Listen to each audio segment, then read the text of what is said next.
खुद को deal maker और नेतन्याहू को हार्ड लाइनर क्यों कह रहे हैं ट्रंप? और हार्ड लाइनर का क्या मतलब है ट्रंप का? क्या ट्रंप और नेतन्याहू में कोई जंग शुरू हो गई है? ये समझने की कोशिश हम इस वीडियो में करेंगे। नमस्कार, आप देख रहे हैं न्यूज़ 18 का डिजिटल प्लेटफॉर्म और मैं हूं आपके साथ श्रुति श्रीवास्तव। अमेरिकी राष्ट्रपति ट्रंप के सामने मिड टर्म इलेक्शन है, इकॉनमी की टेंशन है और ईरान के साथ डील आगे नहीं बढ़ रही है। इसलिए जब उन्होंने लेबनान पर हमला करने जा रहे नेतन्याहू को फ़ोन लगाया तो आपा खो बैठे और उन्हें खूब डांटा। लेकिन क्या ये सचमुच में ट्रंप का गुस्सा है या फिर स्ट्रैटेजिक डिफरेंस?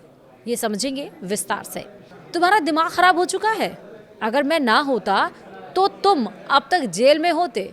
ये मैं हूँ जो तुम्हारी जान बचा रहा हूँ। अब हर कोई तुमसे नफरत करता है, इसी वजह से हर कोई इजराइल से भी नफरत करता है। ये दुनिया के सबसे ताकतवर देश के राष्ट्राध्यक्ष की भाषा तो कतई नहीं है। तो फिर क्या हुआ कि ट्रंप अपने सबसे करीबी साथी इजराइल के प्रधानमंत्री बेंजामिन नेतन्याहू पर इस तरह बिफर गए और उन्हें इस तरह सुना डाला? हैरान करने वाले ये जुमले अमेरिकी राष्ट्रपति ट्रंप के हैं, जो उन्होंने फ़ोन इजरायली प्रधानमंत्री बेंजामिन नेतन्याहू को बेहद गुस्से में कहे। इस टकराव का खुलासा अमेरिकी वेबसाइट एक्सियोस ने अपनी एक एक्सक्लूसिव रिपोर्ट में की। तो क्या अमेरिकी राष्ट्रपति सचमुच इजरायली प्रधानमंत्री से नाराज़ हैं? ट्रंप और नेतन्याहू के बीच टकराव मुख्य रूप से ईरान डील और लेबनान हिजबुल्लाह पर है। यह कोई पुराना व्यक्तिगत झगड़ा नहीं, बल्कि ईरान इजराइल यूएस टेंशन के बीच का स्ट्रैटेजिक डिफरेंस है। दरअसल ट्रंप की प्राथमिकता अब एक ऐसी डील की है जिसे वह अपनी विदेश नीति की बड़ी उपलब्धि के रूप में पेश कर सके हैं।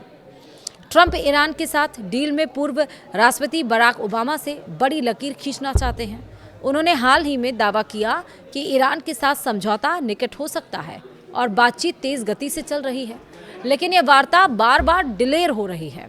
दूसरी ओर इजराइल की सैन्य कार्रवाइयों और लेबनान में बढ़ते संघर्ष ने इन वार्ताओं को बार बार बाधित किया है। ईरान ने भी आरोप लगाया है कि इजरायली हमले कूटनीतिक प्रक्रिया को नुकसान पहुंचा रहे हैं। वहीं नेतन्याहू हार्डलाइनर और ट्रंप डील मेकर, ये कैसे हो गया? विशेषज्ञों का मानना है कि ट्रंप की रणनीति दोहरी हो सकती है। पहला, वह ईरान को यह संदेश देना चाहते हैं कि अमेरिका बातचीत के लिए गंभीर है और क्षेत्रीय तनाव बढ़ाने वाला पक्ष हमेशा वाशिंगटन नहीं है। तेल अवीव भी ऐसा करता है। दूसरा, वह नेतन्याहू पर अप्रत्यक्ष दबाव बनाना चाहते हैं कि इजराइल की सैन्य कार्रवाइयां अमेरिकी कूटनीतिक लक्ष्यों को बाधित न करें। कुछ विशेषज्ञों का तर्क है कि यदि ट्रंप को लगता है कि समझौता उनकी राजनीतिक जीत साबित हो सकता है, तो वह नेतन्याहू को कठोर नेता की छवि में दिखाकर खुद को डील मेकर के रूप में प्रस्तुत कर सकते हैं। इसीलिए वह ट्रंप को कथित रूप से कड़वे शब्द कह रहे हैं। वहीं एक्सियोस के अनुसार लेबनान में ऑपरेशन के लिए ट्रंप ने नेतन्याहू को खरी खोटी सुनाई और अपशब्दों का प्रयोग किया, यहाँ तक कि उन्हें गाली भी दे डाली, मतलब अंग्रेजी में उस वर्ड का भी प्रयोग कर डाला। ट्रंप इजराइल द्वारा लेबनान में शुरू की जा रही सैन्य कार्रवाई से बेहद खफा थे, खासकर बेरूत पर हमले की योजना से। इजराइल का ये कदम ट्रंप की ईरान के साथ चल रही डिप्लोमेसी को बर्बाद कर सकती थी।